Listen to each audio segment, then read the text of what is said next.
Welcome back to this week's episode of Rock and Roll Ghost Podcast. This week we have filmmaker Joe Carnahan. You may know from Narc, Smokin Aces, A-Team, The Gray, and then 2 movies this year, Boss Level and Copshop. Just remember to like, share, subscribe, all that stuff, and visit all the places to see Joe's films, like buy them, rent them, whatever the hell you want to do with them. How you doing today? What's that? Just don't pirate them. Just don't pirate. No pirating. Yeah, please. How you doing today, Joe? I'm good. How you doing, Brett? I'm doing good. Doing good.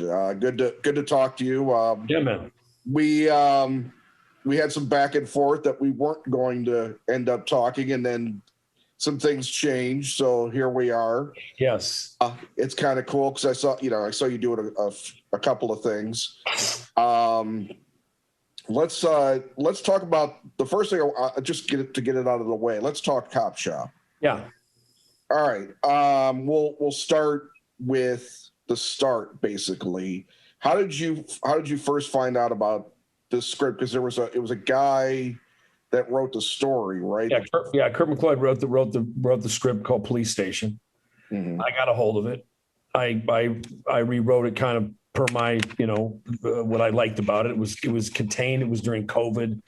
It was the means to actually go and work and try to do something during that horrible period of time, which we're still obviously embroiled in. But it felt like a something that we could do or was achievable, and let's go kind of test the waters. And came together very quickly. We were working on this movie called Leo from Toledo that we were going to do with Mel, and it just didn't, like a lot of films, it didn't come to pass. So we kind of exited to Copshop, and like I said, it came together very quickly. It was like a little over a year from like literally the script being rewritten to prep to shooting to the thing coming out. So it was a pretty accelerated, abbreviated process. Yeah, I mean, I remember you guys were filming last September, October. Yeah, for it to be out for it to actually be in theaters right now. Yeah.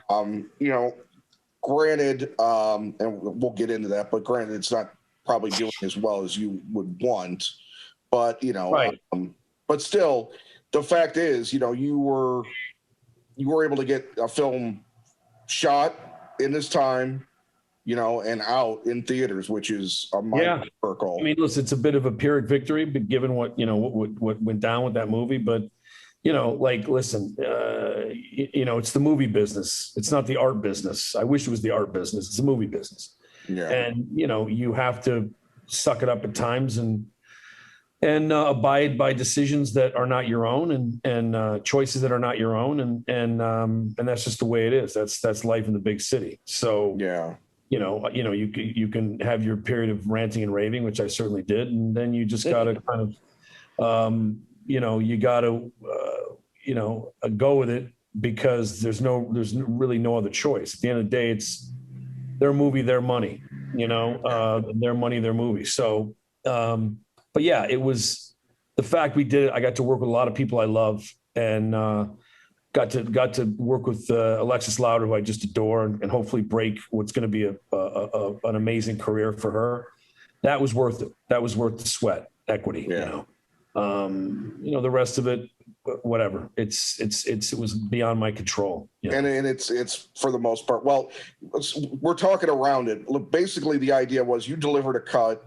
You worked with Kevin Hale, who you've worked with many times. Kevin Hale. Yeah. You've worked with, you worked out a cut, and your company, War Party, and you and Frank Grillo, the co-star of Copshop, the primary partners in. Yep. Were producers on the film, but so was some other people, including Gerard Butler's company, and the way things go nowadays, you need multiple places to kind of chip in to get some films made. Sure, absolutely. Yeah, absolutely. So basically what we've been talking around, for those that aren't up to date, is that, as these things happen, as Joe mentioned, the film his cut was not accepted in the end, and the other producers chose to recut it in a way that they felt was more sellable. What can you talk about with regards to that? I mean, what was the final straw that tipped it that way? What were you unwilling to change? Listen, I felt that, and listen, there was some things that transpired, but at the end of the day, my cut out-tested their cut.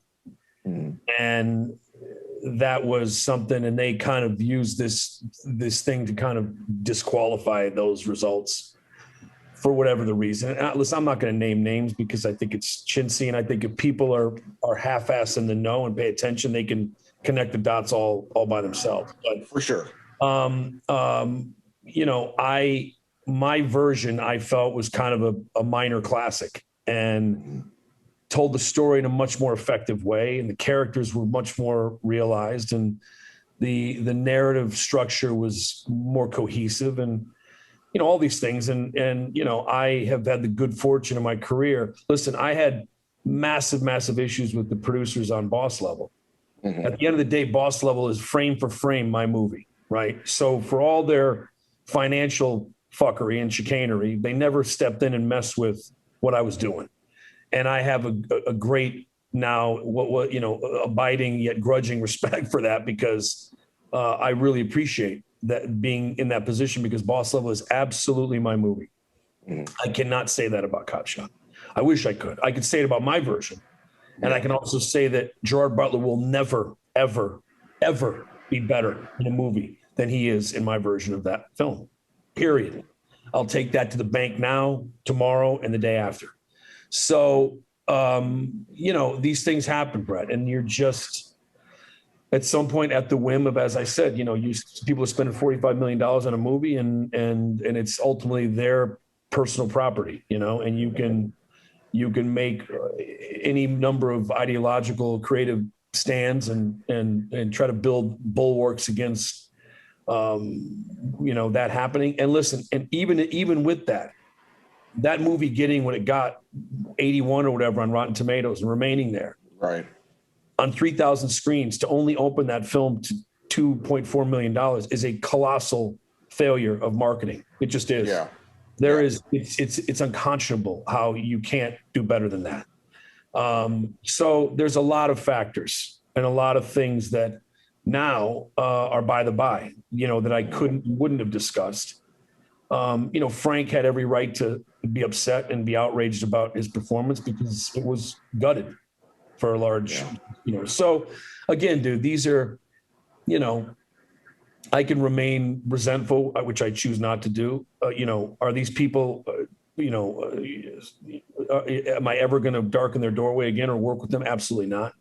But these are the lessons you learn. And rather than, I'll play polite to a point, but then you have to state what is the truth and what happened and what went down. So, I'll figure out a way to get that cut out there. People see it. It's like Jurassic Park. Life finds a way, So I wish I had the good fortune of it being a superhero film. I think it'd be much easier to kind of coax those gears and mechanisms, to turn to kind of get me what I want. But again, I'll figure it out, dude. I'm a reasonably, resourceful guy. So, let me ask, with regards to War Party being, producers on the film, I'm guessing that you're not so much bringing the producer end of the money, you're bringing in the producer end of the artistic. We're bringing in the two guys that actually produced the movie.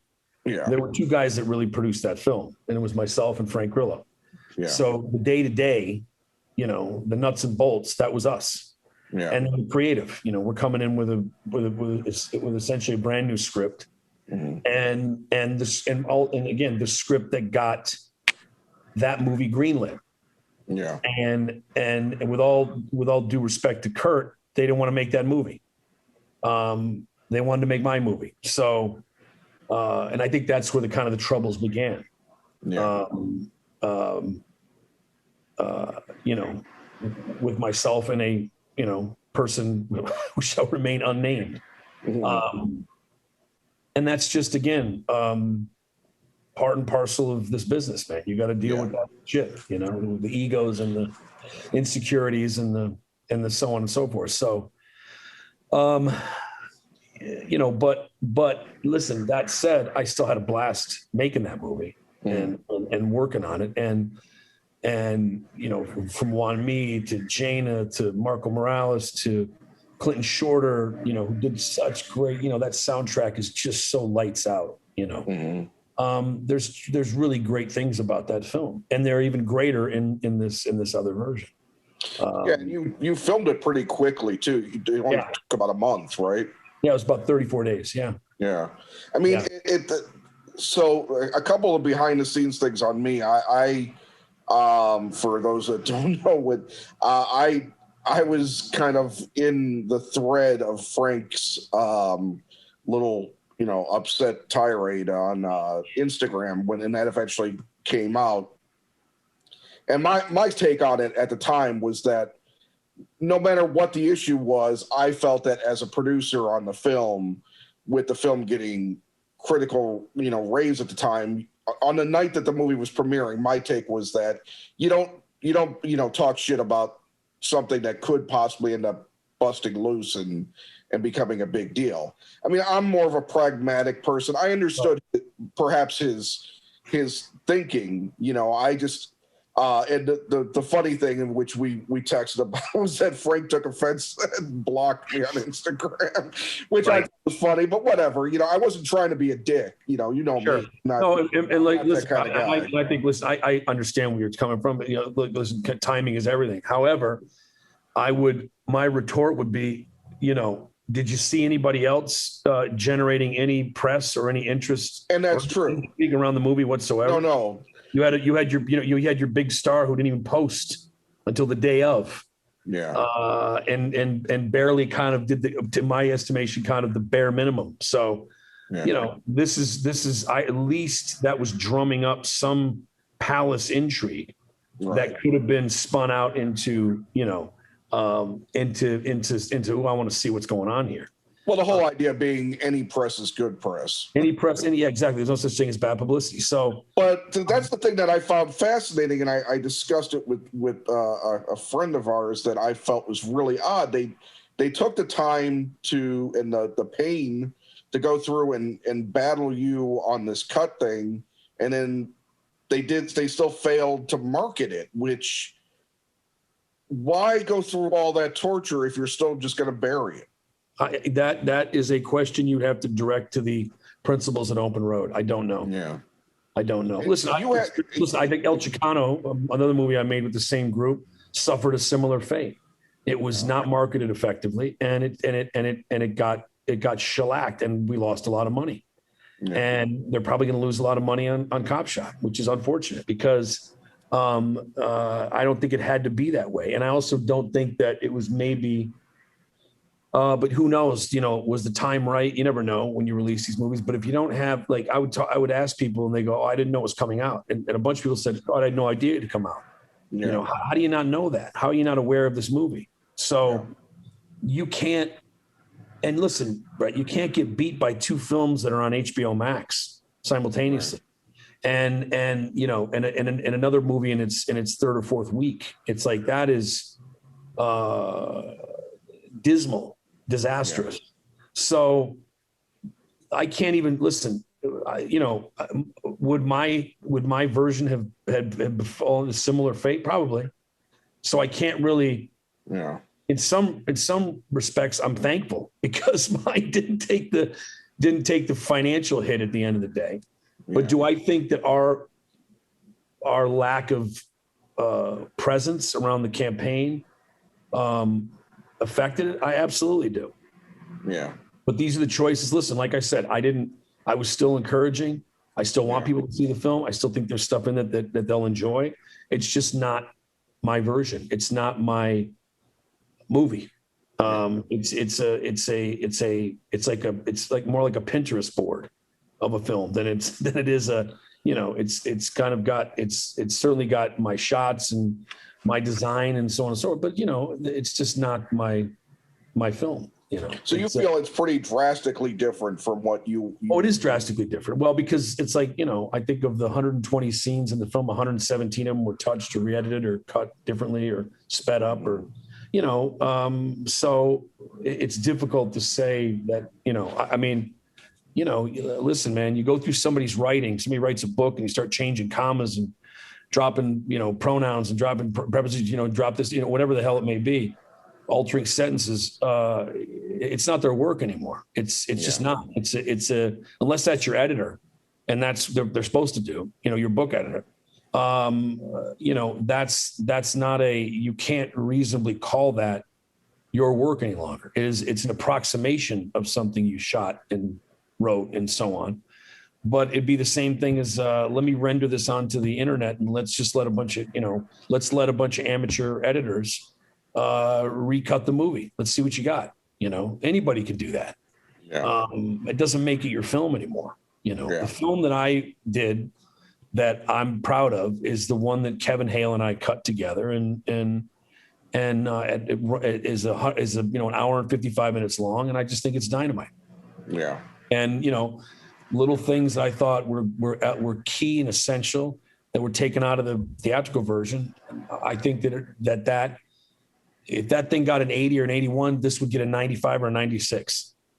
So again, these are just my opinions, dude. It doesn't, it doesn't make any of this right or me correct in any of these assumptions, but that's the way it is. Well, two things on that. One, films of a certain nature, yours, Crime Macho, Card Counter, Eyes of Tammy Faye, certain more adult skewed, films this year are not playing as well as they normally would in a typical movie season, I think. Normally something like that got your reviews for Copshop or something like Paul Schrader's Card Counter would be amassing far bigger returns at the box office, I think, because of the goodwill towards them. Right. And that says a lot about who's going to the movies. Now, I finally just started going back myself. Sure. And I certainly think there's a lag there, but I also think that, you're competing against, Shang-Chi, you're competing against Marvel, and they do it better than anybody. Right. They're brilliant at it. Kevin Feige's a brilliant guy, and they just know what the hell they're doing, and they tailor make those experiences to get those big, to draw on those big theatrical audiences. And I think, and maybe we're just headed for this kind of monopoly of Marvel superhero films, and would that be distressing? Sure. But are there certainly other outlets, streaming, this, that you can have your work shown? Absolutely. So, right. It's neither feast nor famine. It's like neither fish nor fowl. It's a kind of it's still a good time to be making movies, trying to. Well, that's a key point. And the fact is, looking towards the next month, the films that I see doing big, like Shang-Chi did, are Venom, the Bond film, and Dune. A bit of a question mark because it's a more serious spectacle film. But in the middle of those is Ridley Scott's The Last Duel, which is a big spectacle film, but it's also a more adult skewing drama. Right. The question is, how will that do at this point? Sure. And that's a major with major stars in it. And it's David and Affleck's first script since Good Will Hunting too, so it's going to be a major test for adult drama. Sure. When The Last Duel comes out. But getting back to Copshop on one final thing, I know that that I told you that I enjoyed the film as it was. Yeah. I thought it was a very smart, very entertaining, kind of rather. I didn't know where it was going at times, quite frankly. And I was also surprised by certain things, how certain people actually felt like they had less impact on the film when they were headlining, and it wasn't your cut. When, again, you mentioned her earlier, the main thing that stood out for me was Alexis Louder. Right. And that performance and that character in particular is such a strong character. Yeah. And an amazing performance. And I just can't, I can't imagine she doesn't have a phenomenal career. Oh, she's something else. She's just a remarkable young woman, and I had a blast. And like I said, that was the high point for me, is working with her and getting to know her and becoming friends and hopefully future, colleagues. And, I want to do something with her again. And, she's just got the goods, man, and just acquitted herself brilliantly against, again, formidable other actors, be it Ryan O'Nan, Toby Huss, JP Cantillo, Frank, it's like some guys that know their shit. And she just, she has that thing, and she's got it in my version 10 times more. It's just that, because you're able to spend the additional time understanding her and understanding her relationships and her interpersonal stuff and so on. So, she's something else, dude. And I'd run it back with her in a heartbeat. Yeah. Well, I mean, you know me, I'm interested in eventually somehow seeing this version of yours. We'll get it out there, man. It may take some time, but we'll get it out there, But I can certainly still feel your presence completely throughout the film. Right. It's that I don't know what except for what you said today, what really the difference is. But it's just the abbreviation, dude. The first thing to go it's just shockingly good, considering it's not your version. Because that's the thing. It's like fuck it up. Yeah, it's just the first thing that gets sacrificed in those instances is style, and art is the first thing to go when you're trying to truncate and cut down and so on. So that's the biggest difference, is there's a flow and a fluidity and a sense of shots being created with specificity versus cutting into something to shorten it. The bathroom scene with Huber, where they come looking for him and is installed. I had John Billington, the very brilliant production designer, build me that bathroom stall with a crack just such so I could eavesdrop on him. And it was just eliminated, and it was such a great scene, just watching Huber in the crack of this bathroom stall freaking out. You didn't get that, little things like at the beginning of the movie when she's with her, when she gets when you see the gun as the present, from Mitchell's character, the sergeant, she had her own ankle piece that she pats to remind herself it's there. And at the end, when she's in that ambulance, they find the gun on her leg, and you realize she had that gun the entire time and forgot about it. And that's what she was going after Butler's character with. She was now armed. So when she says, I need you to pull this fucking ambulance over, it's because she had a gun. That's not in that version. Yeah. So I had people ask me, was she in on it with him, with Vidic? Was she in the, no. And, so, and again, Brett, it didn't matter in the end. People enjoyed it, and it got, it got the reviews it got. So who knows? Maybe I'm full of shit. Maybe I don't know what the fuck I'm talking about, but. Isn't that something that kind of, thinking about it, it's something I considered. What was your thinking when it started getting good reviews? Because I had a feeling that even in that film, dude, I thought it was unusual enough, entertaining enough, and oddball enough to get interest. And I thought Alexis was so good that it's tough to screw up that kid's performance. Yeah. So I was kind of like, listen, I certainly wasn't rooting against it, dude. I was never rooting against it. Yeah. I was pissed off about the way it went down, but I certainly wasn't rooting against it to fail. And I wasn't relishing it when it did, and I told you so. I basically told those guys, hey, listen, we had disagreements, but I never want to see anything go down like that. And my advice to you is shake it off, go make another movie and live to fight another day. It wasn't, you motherfuckers, how dare, I didn't do any of that stuff. I don't want to do that. All I care about now is that people eventually see my version of that movie. That's it, man. That's my only interest in anything Copshop related, is that, I have a fully mixed, complete version of that film that I could show anywhere in the world in my hot little hand. So that's what I want to do, Okay. And I will eventually. I think that's a good place to stop on Copshop. And trust me, I appreciate you being as forthright, as you possibly can, because I know it was a difficult experience having what happened, Yeah, and like I said, dude, I don't have any. I have no regrets other than not I can't say I even have a regret, because knowing what happened with the marketing, that could have been my version that spun out. So I'm actually relieved in an odd way that it was spared this notion that it failed, that version failed, which would have given them further ammunition to say, see, we told you so. Yeah. And I don't want to be in that position. So listen, knowing the way it went down, and ultimately it didn't matter what was out there, Brett. If the marketing doesn't work, that's 95% of the success of any movie is how it's marketed. And so, you can't, no amount of creative differences we're going to eliminate that reality and that eventual fate. So, that's the shame of it, is that they had something that maybe they weren't even prepared for it to be received as well.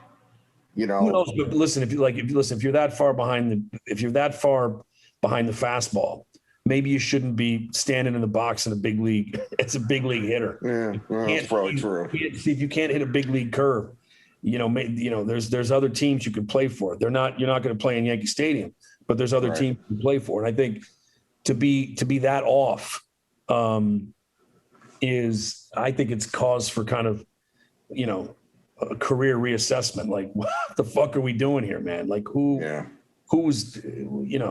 how many monkeys are trying to fuck that football? Because that was a bad. I love that term. With all due respect to monkeys and footballs, it's like it was shameful, dude. There's no other word for it. It was shameful that you can't do better than that with that amount of screens. I mean, I'll give you an example, dude. Smokin Aces opened 15 years ago on 2,400 screens and made $16 million its first weekend.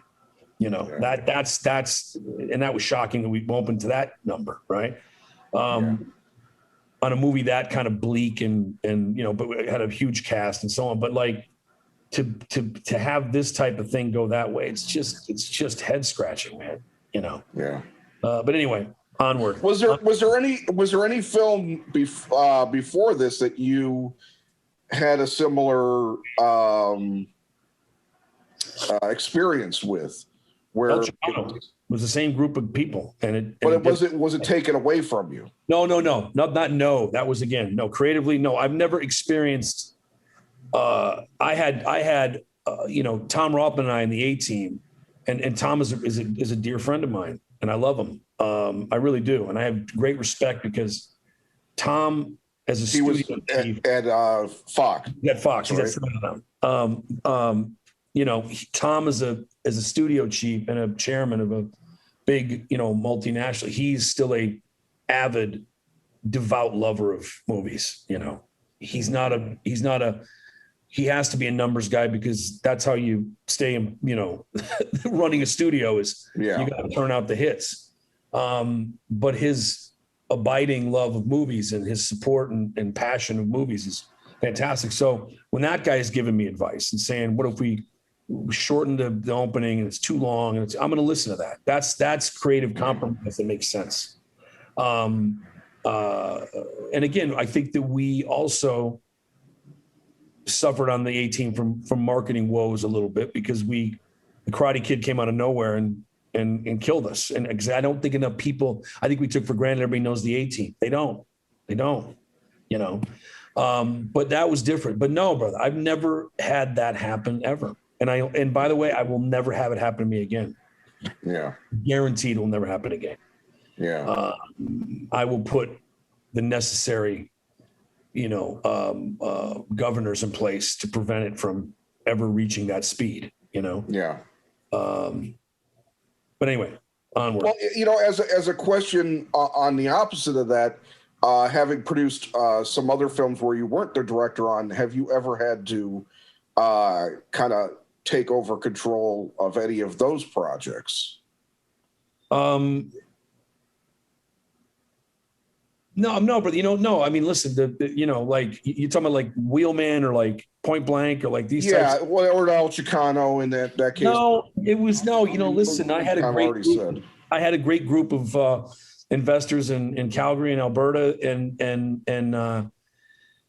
they remain a great group of investors. I got a fund with them now, and I think because they saw me strive so much, and in their mind, fail with great nobility, but fail with tremendous effort. And, when I hit the ground on that one, it was terminal velocity, because I just went all out for that film. I never worked hard on a movie in my life, not even my own film. So my director, I've still never worked harder. So in that, they saw at least this guy's a gamer, and it was, it was great. Didn't get the reaction we wanted, result we wanted. But when time came for them to reach back into their wallets, they doubled down, which was great. Which film was this? This was on El Chicano, which failed miserably. Yeah. So, I've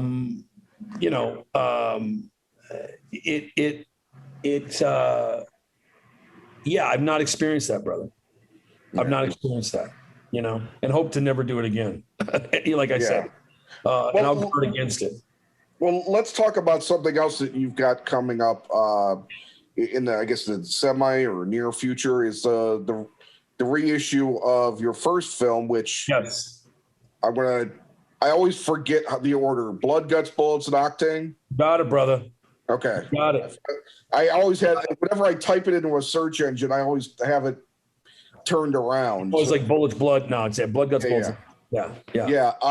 Which we talked about when we first met, that you, at that time, like about 4 years ago, you had just had all of the film delivered to your house. Yeah. So you finally have a place where it's going to be seen. We'll see, dude. There's a couple places we're talking to right now, but yeah, it's, I had it completely, redone in 4K, and Craig Mann, who mixed Boss Level and mixed Copshop for me, mixed it in like 7:1 surround, which is crazy. But it's set to kind of deliver, and it's interesting. It's like Kevin Hale went back in and cut a version that's a little shorter. But it's pretty exciting, man, because it's something that I own outright. And I've never had this experience of just owning something, that's all mine. And it's all upside if it works, So that's fun. That's a lot of fun to be in that situation. And I'm looking forward to it. I'm looking for whomever it is, Yeah. How close are you to, or where are you at with having someone release it? It's probably a few months off, but again, I'm thinking maybe around Christmas, I'll probably get it out. Okay. Waiting time for the holidays. Still in negotiations with. Yeah. Gotcha. Because you had said something on social media where I thought it was said, but. No, not yet. It's kind of going through the suitors, more or less, and seeing kind of what's going to work. And listen, it's a tiny little movie. It's just a lot of fun, and I want people to see it kind of in the context of now, and a 25-year-old version of me, which is fun, Yeah. But yeah, man, I'm looking forward to it. What do you remember about that first day on set for that film? Because dude, it's a seismic change for you. Trying to set up this, using the tube dolly to shoot the Le Mans, the opening, because the opening shot of the movie is the first thing we shot, because I had the car. My buddy Leon Corcus, who's one of the producers on it, that was his Le Mans, his camera gear, his tube dolly. It was like he donated all the stuff to us. And I just remember having a clear sense of what we were trying to do and going to do. And these were all friends of mine. It was non-professional actors. And it was a joy, man. It was a lot of fun. It was that sense of not knowing what the hell we were doing, but going on and doing it anyway, Yeah. It was great, dude. It was great. I have very, very, very fond memories of that movie. Do you have any moments where you're making movies now where you wish you could go back to being that simple? Or perhaps even that complicated in a different way? You know what, dude? I don't. I think I think you get, you just get, if you're paying attention to your craft and you're on it, you just get better at what you do. And I think I was just a kid trying to figure it out and basically doing kind of a garage band version of a movie to try to jumpstart a career, So I would listen, being able to grab a camera and just turn and shoot is always a good thing, but I still do that. I still kind of will adopt that. It's like, guys, I don't give a shit. Put the camera there and shoot it, man. This is it. Because I also think like an editor. And while the light may not be ideal or this may not be ideal, you're thinking about the wrong things. I'm thinking about being in the editing room in 3 months when you're long gone on another movie. And I'm going to go, why the fuck didn't we grab this shot? You know, you should have grabbed that shot. There's so much you can do now with color timing and whatever. It's just like, shoot it. We'll deal with it later. So, you know, I still keep that mentality, dude. I think it's very important to keep that mentality. Yeah.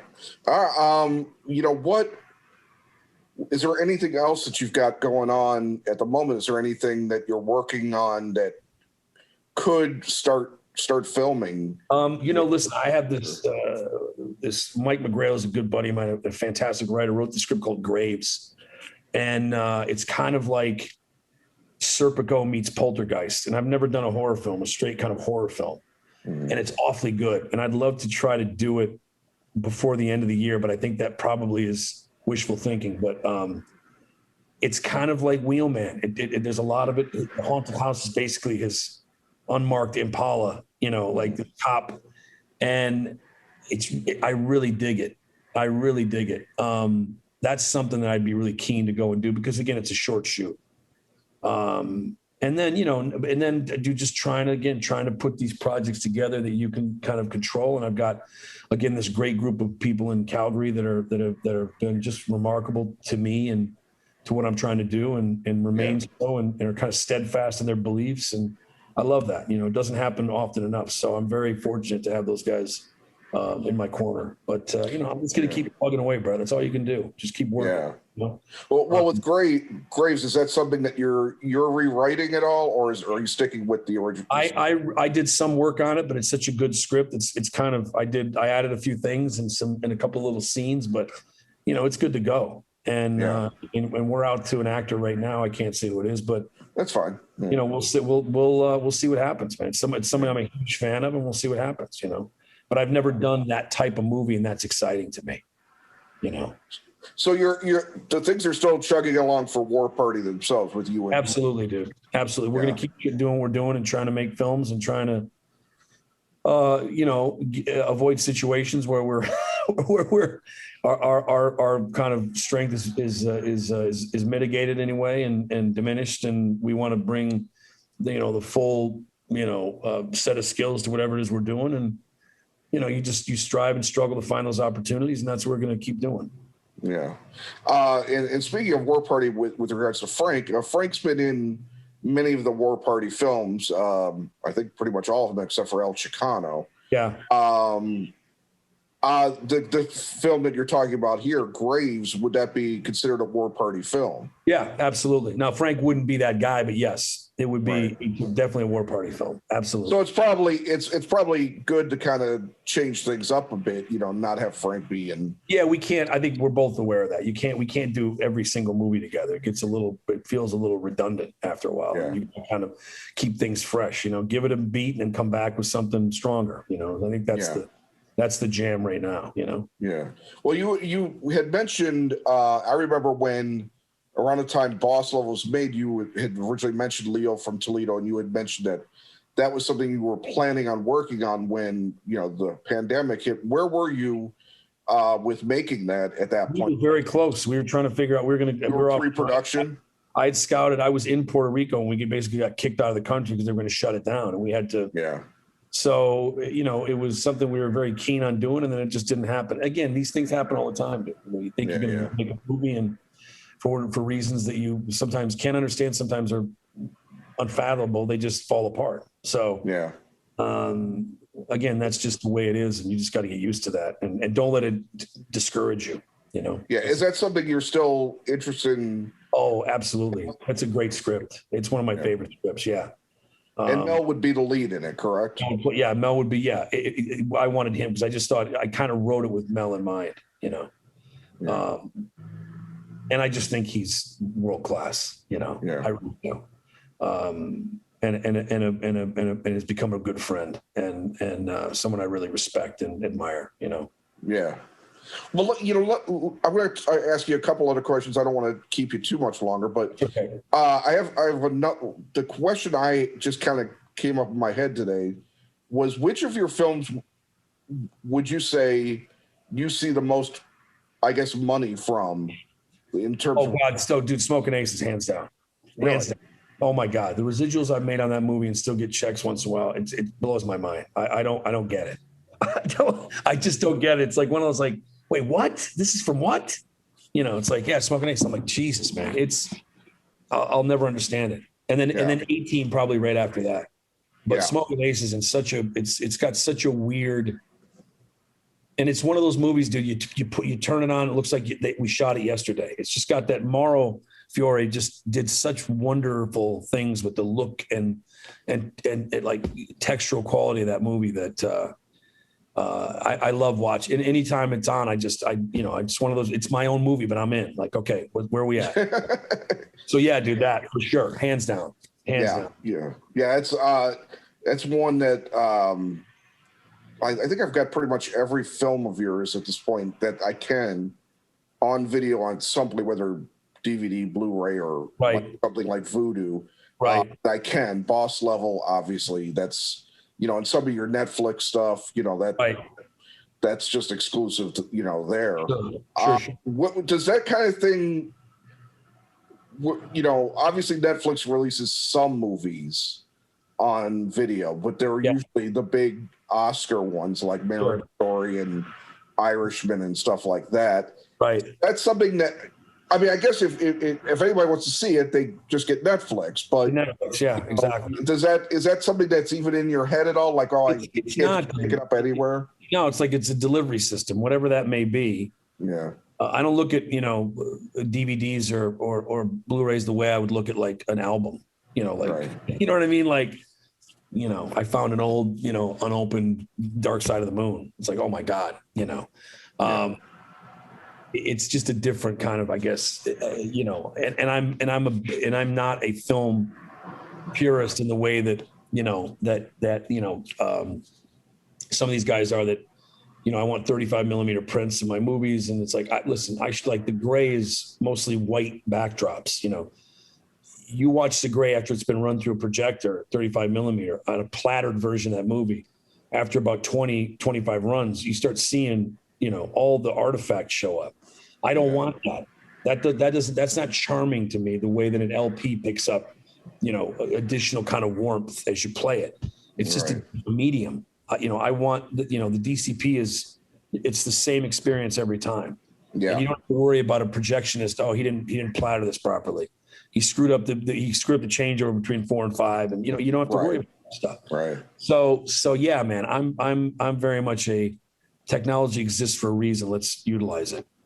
Well, I'm very, very much in agreement too that, except in rare circumstances, like if a local theater is going to show a 70 millimeter print of something like 2001. Yeah, that's different. Right. Which I got to see, and I've seen that film. Only time I've ever seen that film was on TV.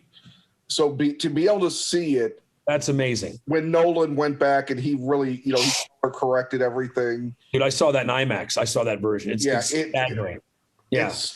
It's like seeing the movie for the first time. Oh, you pick up some of the stuff like IBM logos on stuff and all this weird. It's incredible, dude. I saw that at the IMAX headquarters. Steve Weintraub did a screening there, and it was awesome, dude. It was amazing. But those are rare circumstances for me now, where I don't. If I lived in LA, would I go to the New Beverly lot? Sure, it's an awesome idea. But I also don't need it, because this is a video age. It is. And by the way, you're going to see better. I'm sorry, you're going to see people have systems in their homes that are comparable, equivalent to first, second run movie houses that are better. But I think there's a romanticism and a sentimentality of sitting in those theaters. I certainly experience it, but I also like to be, in my chair with my surround sounds. And, when I first moved in my new place, the first thing I did was hook up all my Sonos and get everything geared up in a gigantic TV and rolled Star Wars just to hear that, Williams' theme and surround, and then just sat and just kind of, it's dynamite, man. It's like you can't beat that. You cannot beat that. I showed my girls the new Wonder Woman. It was like watching a movie theater. Yeah. So, again, I'm not, in those instances where, like I remember I used to go to the Coronet on Geary Street in San Francisco because it was the only theater at the time that was that the THX sound license, that they were the only one that had the license. Right. The Coronet on Geary. So I'd go there to watch all the Star Wars movies because it was fucking amazing to see it in that environment. But beyond that, or IMAX, it's like you gotta twist my arm to get me. Or I go to an iPick where I know that these other people paid $30 too because they love movies. They don't want to dick around with their phone the whole time. Right. But beyond that, I'm not gonna venture out. Right. Well, it's like at this point with me, it's like I live kind of between right near the border of Indiana, and there's a theater a little further away from me that has a Dolby Cinema. And I'll go there for the big ones. I saw Shang-Chi there. I'm going to go see Venom. I'm going to see No Time to Die. Sure. It's all Atmos, and it's awesome. Right. And then you get the rumble and the giant screen, big theater. But for something like I saw Card Counter, I saw Copshop, I saw Eyes of Tammy Faye at a smaller theater over the border in Indiana because it's still good sound. It's a DCP, projector, the whole bit. Are they stadium seats? No, but I'm not going to drive as far away when I can just see it. Plus, I got AMC pass, so I go see 3 free movies a week with that. Sure, which is great. Right, which is great, dude. Yeah. And again, I think especially now you're still going to be in largely empty theaters because right. So it is a good time if you're a movie buff to take advantage of it because at some point, probably in late fall, winter, we're going to be hopefully out of this morass and back to somewhat of life is normal business as usual. I'm hoping, fingers crossed. That seems to be the speculation is by next year at the very least we'll have finally battled this enough. I hope so. Enough because nothing else seems to be coming up as another next Delta variant feels like we can beat it and stop it, and I hope we do, and I hope people. I just wish more people got vaccinated. That's me too. But dude, listen, we can't change everything. Listen. That's a mindset. Sometimes some part of me thinks it's a form of Darwinism. It's like he's wiping out the dummies. It's like, I'm sorry, but I know people, immune compromised people. I get it, man. You got to be super careful. You don't want to take this thing because it could make it worse. I get that. But if you know better and you're not doing better, and you're healthy and can reasonably take this vaccine and be okay, I don't understand why you're risking it. And do you, I had a friend of mine got it and she was down for 13 days and wheezing. And it's like, was that worth it? Because you didn't want the vaccine, and now the thing is, well, my antibodies, okay, great. But you still don't have the vaccine. It could still break through again. It could still make you sick. Right. So, you're compromised now because exactly. You've gotten it. You're not, it's not just there was a player on the Sox last year that got it early in the year and he struggled the whole damn year. Yeah, dude. I'm sure you had you have that long haulers thing. It's a mess, man. So I mean, anyway, we're off topic, but no, I get that. Well, just I have some random questions here. What are the films you're looking forward to seeing like in the near future? There's obviously a big list of stuff that's actually going to come. Dude, I'm so out of the loop. I saw the trailer for Paul Thomas Anderson's film. And I think that's why I want to see that. But I can't really think of anything. I'm excited to see, I love Denis, so I want to see Dune. But I'm not really, and it's weird because I think these award seasons are getting more and more odd because you're not sure what's supposed to be in contention, what's supposed to be. Well, last year was very peculiar. Yeah. So I don't know, man. It's, nothing leaps out but those two I just mentioned. Yeah. Well, Dune's a big one. I bought the special edition of Lynch's version just to kind of get refund. Boy, what a bonkersly just great and terrible movie at the same time. Yeah, man. But you gave Lynch, you got to know that you're going to get, that's what you got. That's what you're in for. I love. And there's a movie that is begging for. They show some deleted scenes on it, but there's a whole film. Oh yeah, dude. Yeah, I just think Lynch suffered at the hands of fools and was never going to repeat that process. No, I get that. Thank God, because you wouldn't have Blue Velvet. You wouldn't have, you wouldn't have the range of films he made out. You wouldn't have Twin Peaks. You wouldn't have any of that stuff. Right. Yeah, he got his ass handed to him, just like Fincher did on Alien 3, and sure, it turned them into different people. You got Seven, you got Fight Club, you got everything. Fincher. You got who to me is probably my favorite currently working is David Fincher. I just think I think he's Anyway. Yeah, I gotta jump here soon, dude, because I got fucking sorry. Oh no problem. What was I don't know. I think that's a perfectly fine spot to end on, actually. But all right, well, we're gonna look out for. Oh my God, I'm gonna screw it up again. Blood, Guts, Bullets, and Octane. Guts, Bullets. I was gonna start with Bullets again. All right, dude, I got you. Octane. Then we're gonna look out for that coming out. Yes. This year, hopefully. We'll see what you're up to next, and we'll see what happens with the director's cut of Copshop. We'll get that out there in short order as well. I have every faith.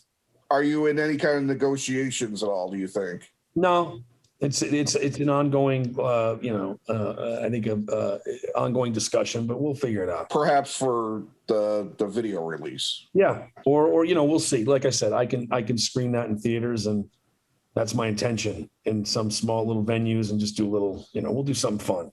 I got you. Oh. All right. Well, Joe, I appreciate you taking the time today. Good luck and everything, and obviously I'll stay in touch. All right, brother. Thank you, friend. Right. Man, take care. Okay, right, dude. Bye. Bye-bye.